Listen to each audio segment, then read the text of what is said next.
Today's video ay magluluto ako ng tinulan na may chicken at bok choy.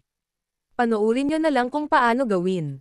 Ikwento ko sa inyo paano ako nagkalakas ng loob na gumawa ng YouTube channel. Gusto ko din kumita gaya ng mga napapanood ko sa YouTube. Kaya upload lang tayo mga friends, walang sukuan. Kung dumaan man itong video ko sa'yo, pwede ka ba na mag-subscribe ka sa channel ko?